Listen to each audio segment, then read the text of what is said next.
Desperta, Brasil,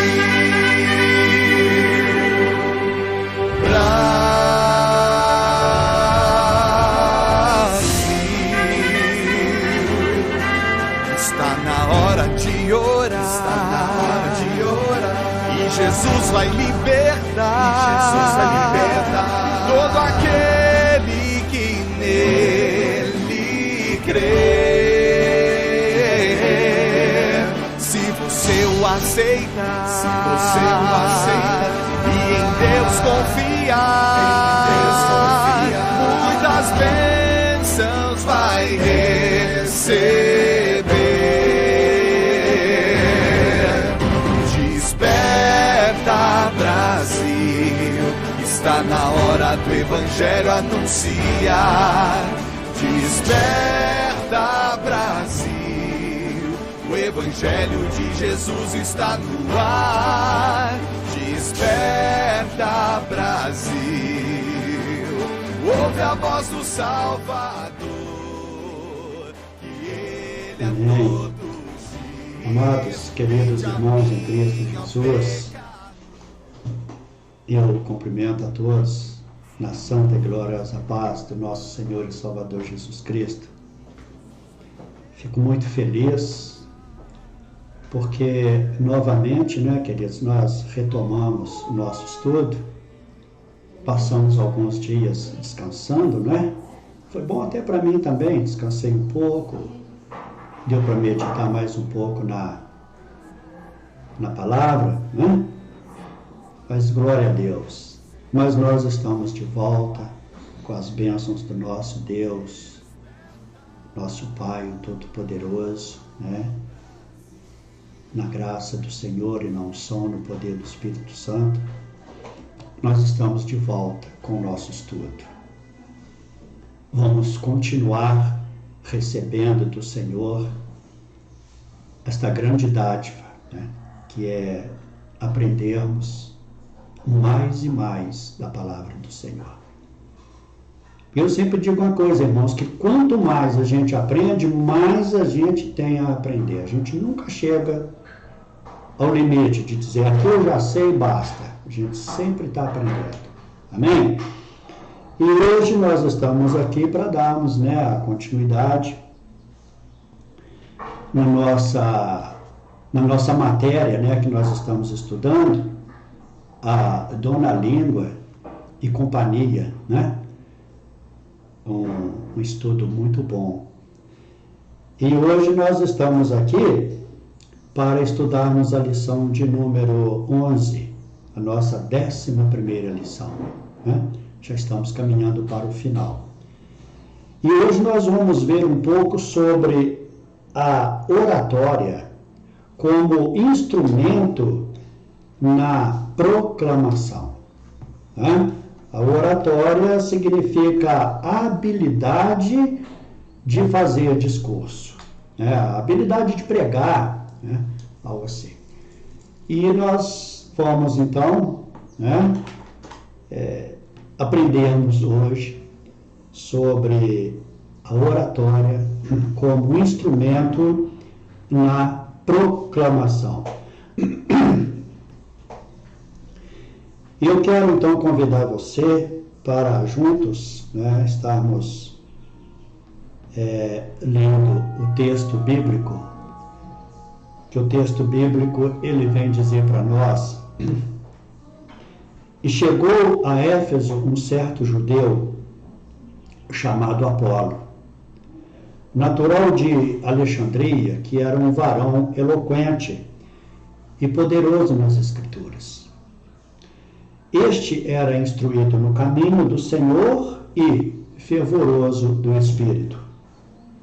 Falava e ensinava diligentemente as coisas do Senhor,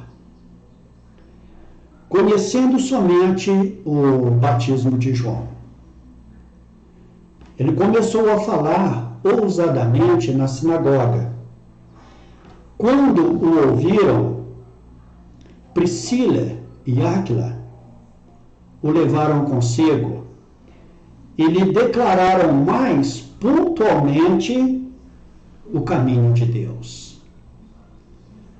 Isso está em Atos, capítulo 18, versículo 24 e 26.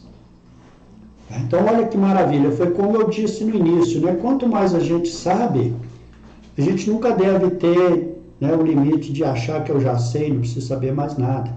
Olha que maravilha nessa introdução, né, no texto bíblico, né?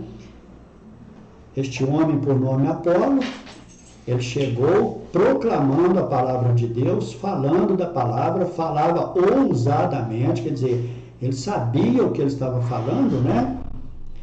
Mas tinha pessoas ali que estavam prestando atenção no que ele falava, não que ele estava falando nada errado. Mas é um casal de Priscila, né, e Áquila.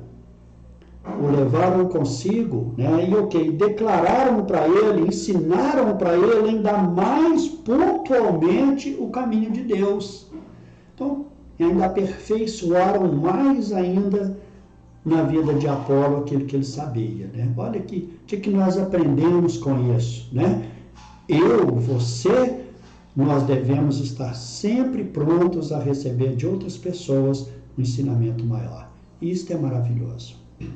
Bom, o objetivo da lição é provocar os alunos a se prepararem, tá, para fazer comunicação do Evangelho de modo inteligível e produtivo. Então, essa lição ela tem por objetivo fazer isto comigo, fazer isso com você. Nos preparar, né, para que possamos comunicar um Evangelho de modo inteligível e produtivo. Algo que venhamos falar e que venha a trazer grandes benefícios, né, na divulgação e na aceitação do Evangelho. Bom, na introdução, nós vamos aprender que a língua portuguesa tem muitas palavras de origem cristã. Entre elas, o substantivo oração. Achava interessante, quando ainda estava no começo do ensino fundamental, algumas questões que a professora apresentava para que fossem resolvidas. E uma delas era: identifique o verbo nesta oração. Em meu raciocínio concreto, oração era o que fazíamos antes de dormir. Achei interessante isso aqui. O verbo é a classe gramatical, também assim denominado devido ao cristianismo, cujas palavras portuguesas para traduzir. Logos, título dado ao Senhor Jesus em João capítulo 1, é verbo. Interessante. Como classe gramatical, é a palavra que indica ação. Bom, eu não sou muito bom em português não, né? Então deixa eu tentar explicar nada não, senão vai ficar pior. O termo oração tanto pode significar frase que contenha verbo ou pode referir-se a uma atividade religiosa. Quando empregamos nossas palavras para falar com Deus, então nós estamos o quê? Nós estamos fazendo uma oração. É desse termo que surgiu também a palavra oratória, para referir-se à habilidade de fazer discurso, né? Habilidade de pregar, de levar a palavra. São suas sinônimas homilética, retórica e prédica. Em nossa lição de hoje, estaremos propondo a utilização desta habilidade para disseminar os valores do reino. Então, o objetivo da nossa lição de hoje é esta. né? É nós nos utilizar desta habilidade. Habilidade de quê? De fazer discurso, para disseminar, para avançar, né? Para mostrar os valores do reino de Deus. Vamos ver aqui então a primeira exposição. A primeira exposição, ela vai falar para nós sobre a vaidade da oratória, né? Oratória nós já sabemos que é o quê? Que é a habilidade de fazer discurso. Então, toda vez que a gente tratar aqui do nome oratório, a gente sabe que é isso, é a habilidade de fazer discurso, a habilidade de pregar, de levar a palavra. Bom, então primeiro nós vamos ver esta habilidade, aliás, a vaidade da oratória, nós vamos ver na filosofia. O apóstolo Paulo conhecia em profundidade esse problema. Viveu e transitou entre duas culturas, a judaica e a grega. Os judeus, de acordo com suas palavras, buscavam sinal, que é evidências sobrenaturais, né? E os gregos buscavam sabedoria. Sabedoria aqui, como já foi explicado anteriormente, é filosofia, que literalmente significa amigo da sabedoria. Uma das distorções referente à busca do conhecimento pelos gregos foi o quê? Foi o sofisma. O que é sofisma? Argumentações sofisticadas que induziam a ilusão da verdade. Nós vamos ver a vaidade da oratória na demagogia, né? Literalmente, o termo demagogia significa a arte de guiar o povo. Foi também na antiga Grécia que foram associadas as habilidades entre discursar e governar. Uma vez essas habilidades contaminadas com o pecado e com o abuso do poder, o demagogo, em vez de conduzir o povo através de um governo correto, tornou-se um enganador. Alguém investido de autoridade, que se valia de discurso sofisticado para iludir o povo, né? E hoje a gente ainda podemos ver, né, que ainda existe muito disso ainda na nossa cultura hoje, né, no nosso meio hoje, né, ainda existe muito disso. Por isso, queridos, que nós, os pregadores, né, os conhecedores da palavra, nós sempre induzimos os outros, né, aconselhamos os outros a buscar conhecimento. A buscar conhecimento para quê? Né? Para que não venhamos a ser iludidos, né, por estas pessoas que, tendo o abuso do poder, né, ele conduz o povo através de palavras, né, através de discursos, né, que venha discursos sofisticados, cheios de palavras bonitas, né, frases exuberantes, né? Aí vem o quê? Iludir o povo. Agora nós vamos ver a vaidade da oratória numa outra parte também muito interessante referente à palavra, na teologia. É lamentável perceber A vaidade que as palavras produzem em alguns, tá? Em alguns, não em todos, tá? Expoentes da palavra de Deus. Entendem que a pregação é instrumento de promoção pessoal e possibilidade de se tornar notável. Vocês estão entendendo? Há pregadores, tá? Que entendem que a pregação é um instrumento de promoção. Eu preciso falar bem, eu preciso pregar bem, né? Eu preciso ter uma boa linguagem teológica para me crescer, né? É o eu, né? E me tornar notável.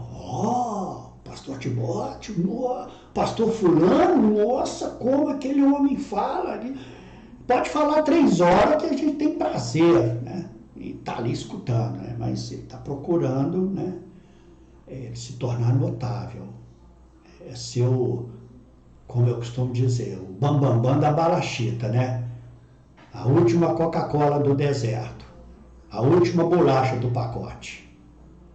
Bom, além disso, muitos oradores de nosso tempo ficam ricos, negando o valor recomendado pelas Escrituras de quê? De não fazer negócio com a palavra, conforme está escrito aqui em 2 Coríntios, capítulo 4, versículo 2, onde diz: nós rejeitamos tudo o que é feito escondido e tudo o que é vergonhoso.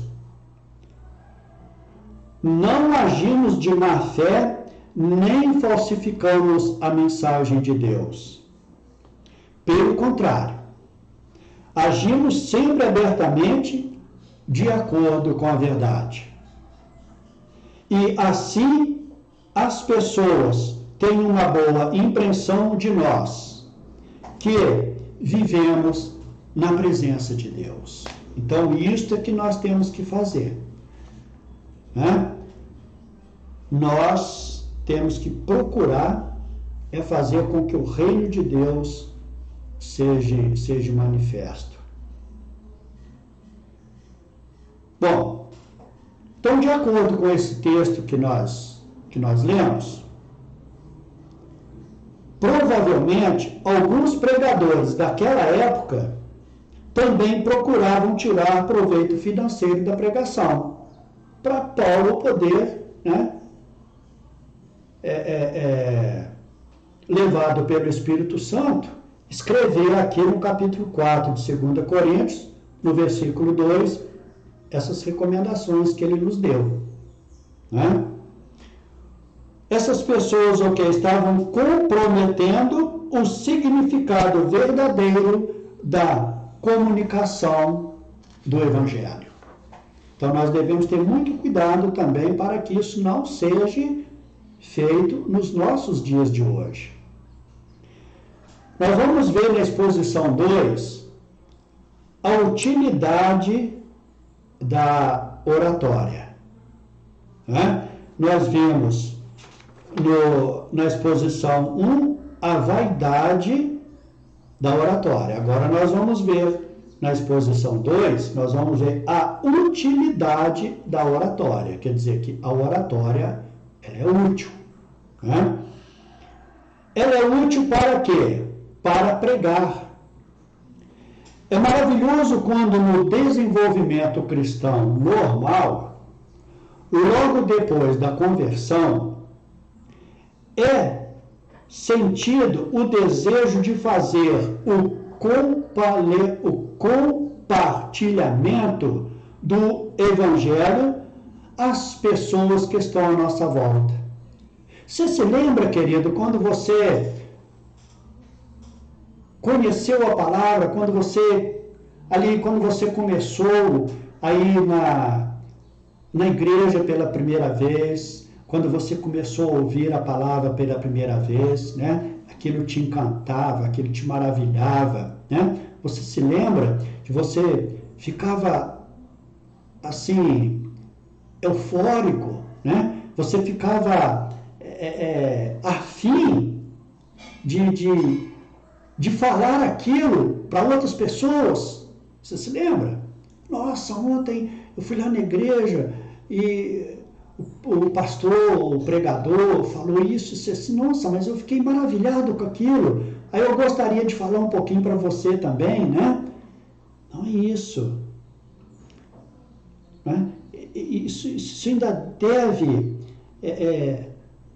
se manter dentro de nós ainda, né? Esse desejo de pregar, né? Principalmente, né? Para aquelas pessoas que não conhecem o Senhor Jesus como Salvador. Essa tarefa faz parte da missão da igreja.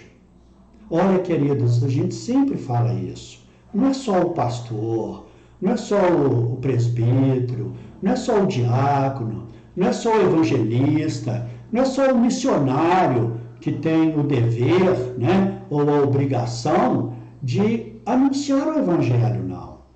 Somos todos nós, todos nós. Bom, evangelizar todos os povos, nações, línguas e tribos, conforme o Senhor Jesus falou para nós lá em Mateus, capítulo 28, versículo 19. É impossível que o cristão autêntico desperdice as oportunidades dadas pelo Senhor para anunciar a mensagem da cruz. Então, queridos, nós devemos ficar atentos para que sempre há uma oportunidade para anunciarmos a mensagem da cruz, a mensagem da salvação, a mensagem do evangelho que cura, do evangelho que salva, do evangelho que liberta. Hoje, diante de toda essa situação que nós, seres humanos, estamos vivendo, queridos, nós estamos tendo uma oportunidade de anunciar a palavra de Deus. Porque quantas pessoas chegam perto de você para falar dos problemas, para lamentar com você, né? Para comentar sobre tudo o que está acontecendo. A pandemia, né? As mortes causadas, o sofrimento de família, o custo de vida, né? Ficando cada dia mais caro, a situação ficando cada dia mais difícil, e começa a contar para você, começa a lamentar com você. Queridos, olha a oportunidade que o Senhor está te dando para você falar desta pessoa, para você falar para esta pessoa. Olha como de fato, né? A situação está assim, assim, assim, mas é Deus. Aí você começa, né? E você vai praticar a oratória em cima daquela pessoa, né? Você vai praticar o quê? Você vai colocar, né? Mostrar para ela a habilidade que você tem para divulgar o Evangelho, né? Então, é uma oportunidade que você está tendo, né? A segunda utilidade da oratória é para ensinar. Nós vimos a primeira para pregar, a segunda para ensinar. Se por um lado, a pregação tem como objetivo persuadir ou levar os pecadores à graça de Deus, né? Porque o objetivo da pregação é essa. Se não for essa, tem alguma coisa errada, né? É persuadir e levar os pecadores à graça de Deus, com o intuito de os conduzirem à fé e ao arrependimento. Atos 20, versículo 11. Por outro lado, o ensino objetivo é o quê? Promover o crescimento desse povo, desse novo ser, que agora vive em Cristo Jesus e para Ele. Olha, é o que está acontecendo com nós agora. Né? É o que está acontecendo com nós agora. Né? O que nós estamos fazendo com esse estudo? Nós estamos promovendo em nossas vidas um crescimento. Um crescimento, que nós estamos aprendendo cada dia mais. Né? É através do ensino que o cristão aprende as doutrinas cardeais, isto é, as doutrinas principais ou fundamentais da palavra de Deus, que é o quê? Os fundamentos da fé cristã. O ensino é a colocação dos fundamentos na construção da fé cristã. Queridos, se eu e você não tivermos um ensinamento, nós o quê? Nós estaremos sem fundamentos, nós estaremos sem base na nossa construção da nossa fé em Cristo. Porque é aprendendo, é ensinando e sendo ensinado, né, que nós vamos colocando base, né, na construção da nossa fé em Cristo. A utilidade da oratória também é para apologizar. O que é isso, pastor? Então vamos definir aqui. O que é apologia? Apologia é defesa.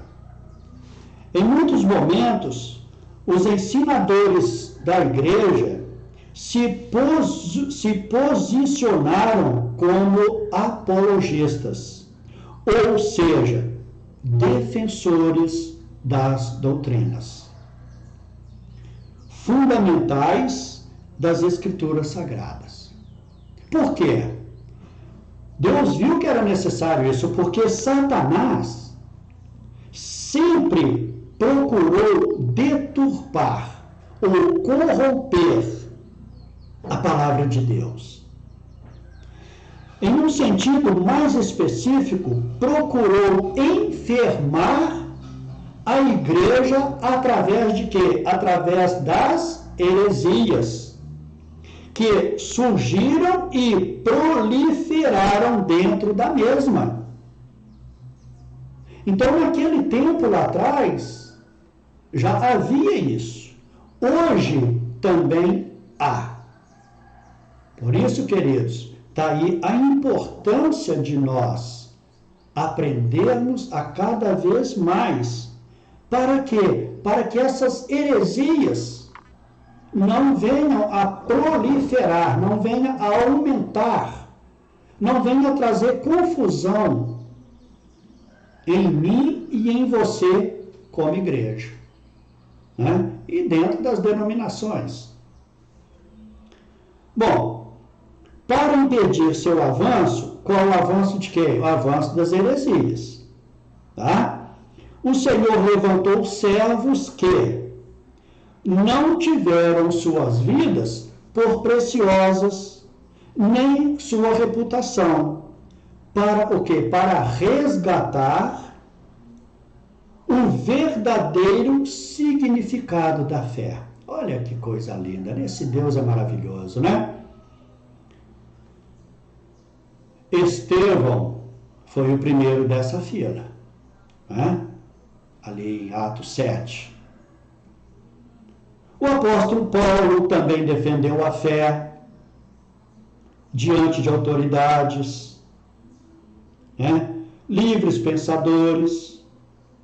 E através de seu trabalho literário, né, Paulo escreveu 12 cartas, todas elas objetivando preservar a fé, elemento vital para a saúde da igreja. Olha que interessante isso aqui também.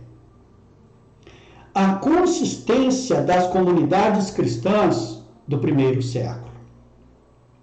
Entre as verdades que defendeu, podemos mencionar a doutrina da salvação, a soteriologia, e a cristologia, que é o quê?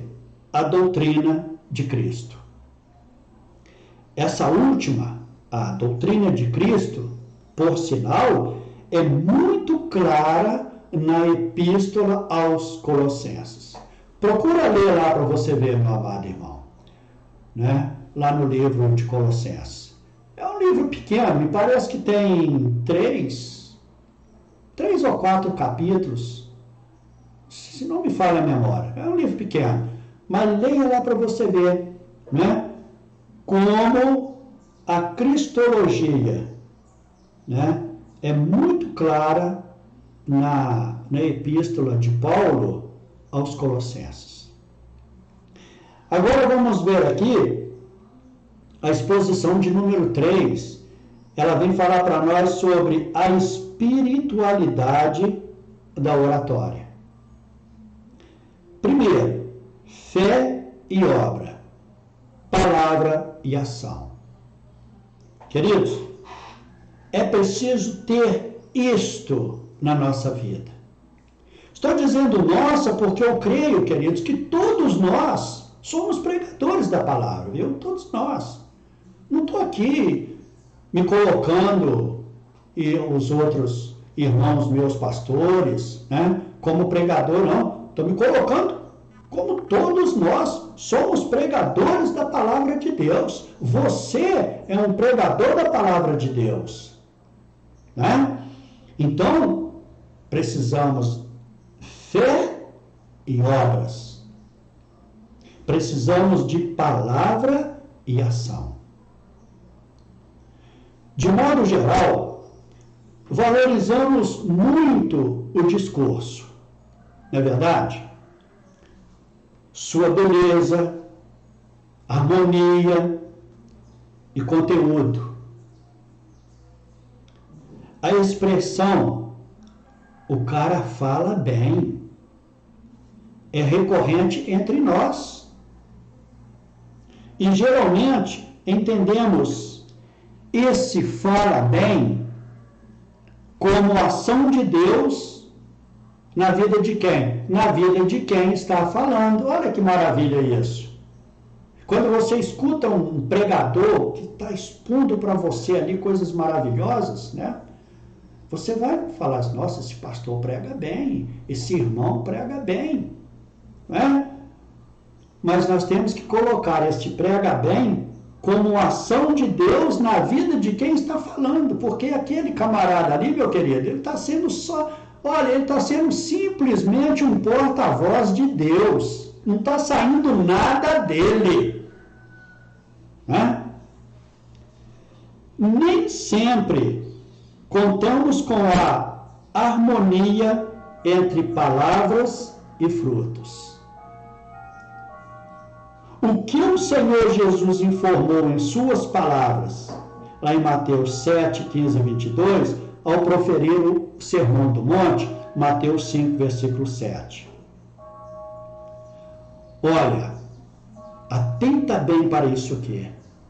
Muito importante isso que eu vou falar aqui agora. Nossas palavras precisam traduzir o estilo de vida que cultivamos. Isto é, no meu entendimento, o que eu falo, eu tenho que viver. Porque eu vou, entendeu? Não tem lógica eu falar uma coisa e viver outra diferente. Né? Eu não posso. Não existe lógica nisso. Então, como nós costumamos dizer, né?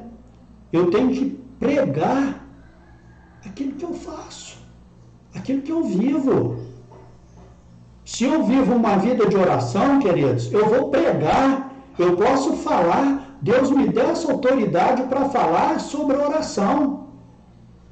Se eu vivo uma vida de estudo da palavra, Deus vai me dar essa autoridade para mim falar sobre o estudo da palavra e para mim falar que eu estudo a palavra. Se eu procuro viver a palavra de Deus, Deus vai colocar isso no meu coração. Deus vai me dar essa autoridade para mim falar o como eu procuro viver a palavra de Deus. Porque realmente eu só não estou falando que eu procuro viver a palavra de Deus. Realmente eu procuro viver. E as pessoas veem isso em mim. Né? É a obra, é o fruto. Então, muito interessante isso. Né? Muito interessante. Nós vamos ver também a espiritualidade da oratória com humildade. Né? Olha, dependência em Deus, é o que eu acabei de falar aqui agora há pouco. Dependência de Deus sobre o que falar e como falar é fundamental. Então, queridos, eu não tenho que falar nada de mim mesmo. Nada. Nada, nada. Você não tem que falar nada de você mesmo. Nós temos que estar na dependência de Deus. Na dependência de Deus sobre o que falar e como falar. Sempre, queridos, que eu subo no altar para levar uma palavra, eu já busquei de Deus, eu já estou na dependência de Deus. O que é que eu vou falar e como que eu vou falar? Eu já perguntei para Deus, Senhor, o que o Senhor quer que eu falo? Senhor, como que o Senhor quer que eu falo? Aí Ele vai colocando no meu coração.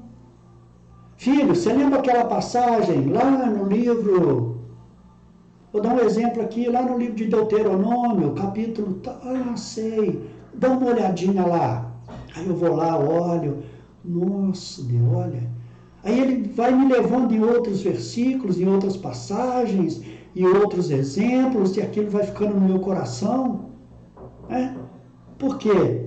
Eu estou na dependência de Deus. E eu glorifico a Deus por isso.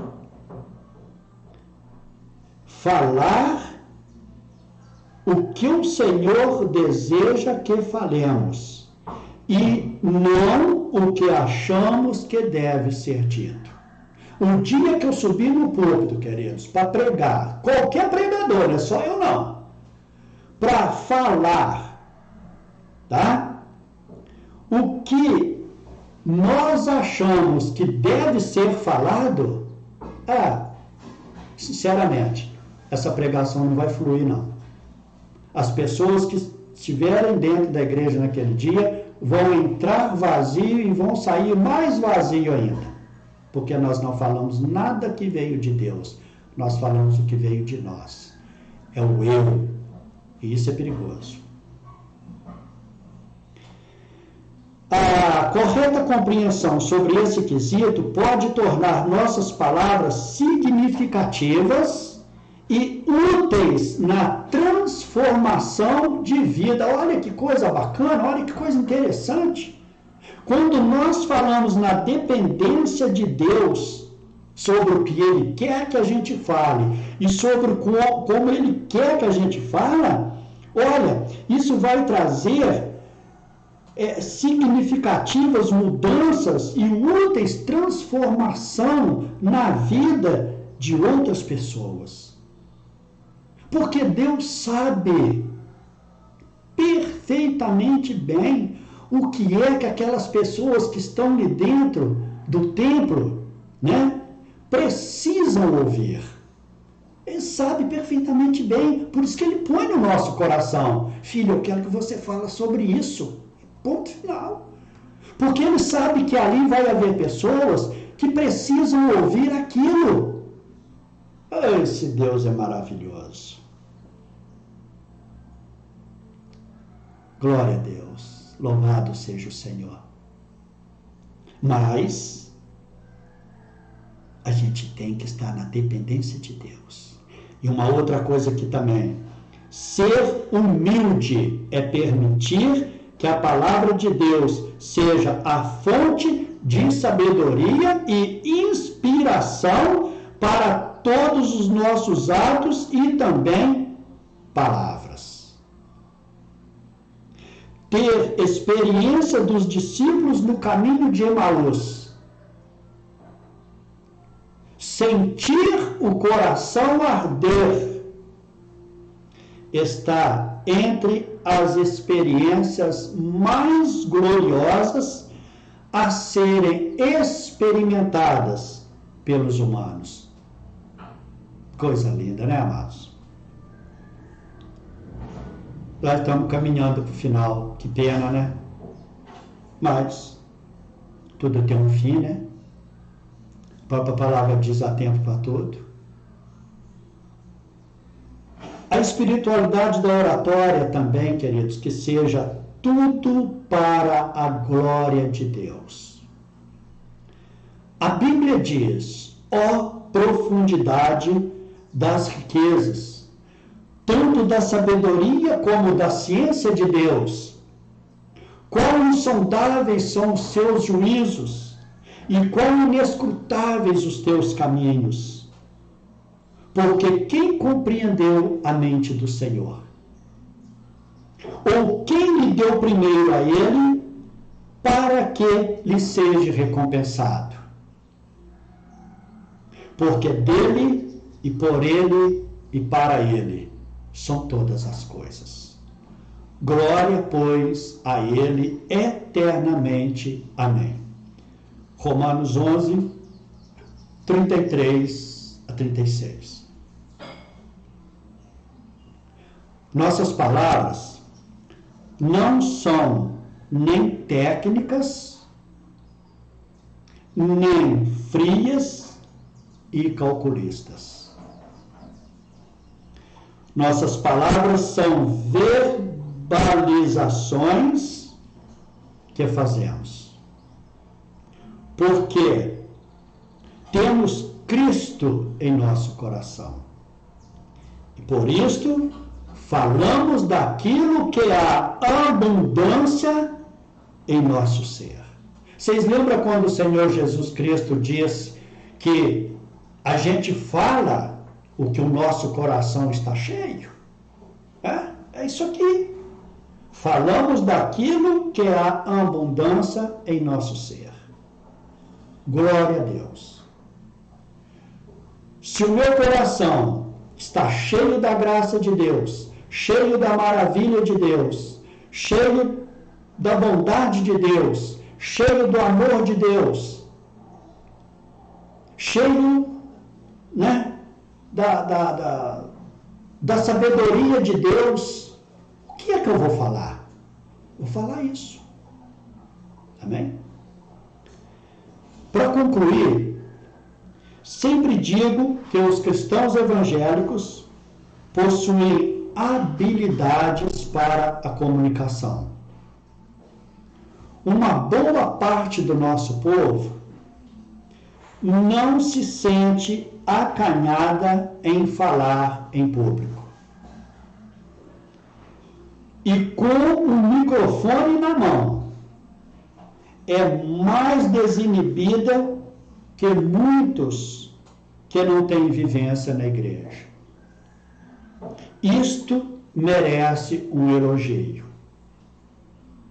Mas também nos lembra de uma responsabilidade. A quem muito é dado, muito será requerido. Evangelho de Jesus Cristo, narrado por Lucas, capítulo 12, versículo 48. Então, se eu tenho,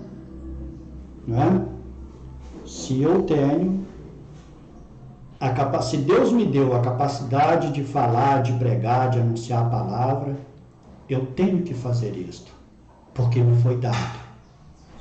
E isto me será cobrado. Por que você não fez, meu filho? Aquele dia que eu te dei aquela oportunidade, por que você não aproveitou a oportunidade? É isso que o versículo de Lucas 2, 48 quer dizer. A quem muito é dado, muito será requerido, ou muito será cobrado. Amém? As perguntas para a revisão aqui a primeira pergunta: em que sentido a oratória pode ser vaidosa no campo teológico? Ela pode ser vaidosa ao entender que a pregação é um instrumento de quê? De promoção pessoal e possibilidade de se tornar notável. Quer dizer, o pregador, querer ser promovido pessoalmente e se tornar notável. Segunda pergunta: cite alguns exemplos bíblicos de pessoas que fizeram a defesa da fé. O Estevão foi o primeiro da fila. O apóstolo Paulo foi um grande defensor da fé. Livres pensadores que, através de seus trabalhos literários, quer dizer, livros que nos escreveram sobre a defesa da fé. Terceira e última pergunta: por que ser humilde no uso da palavra? Bom, ser humilde é permitir que a palavra de Deus seja a fonte de sabedoria e inspiração para todos os nossos atos e também palavras. Então, queridos, chegamos ao final desta maravilhosa lição, a nossa lição 11ª, que veio falar para nós sobre oratória como instrumento na proclamação. Eu quero aqui agradecer a Deus pela sua vida, por você estar se empenhando, a estar aprendendo juntamente comigo, que eu também estou aprendendo. Que Deus continue nos abençoando grandemente, continue te abençoando grandemente, você e toda a sua casa. Meu muito obrigado por você ter participado conosco dessa 11ª lição. Que Deus te abençoe grandemente. E já quero convidar você para estarmos juntos na próxima semana para a lição de número 12. A nossa 12ª lição, que vem dizer para nós sobre salmos, hinos e cânticos espirituais. Já quero estar convidando você para participarmos juntos. Querido, que Deus te abençoe grandemente, em nome do Senhor Jesus. Que a graça e a paz, o amor do nosso Senhor Jesus Cristo e o consolo do Espírito Santo seja sobre você e sobre toda a tua casa. Um abraço, até breve, em um ósculo santo. Amém.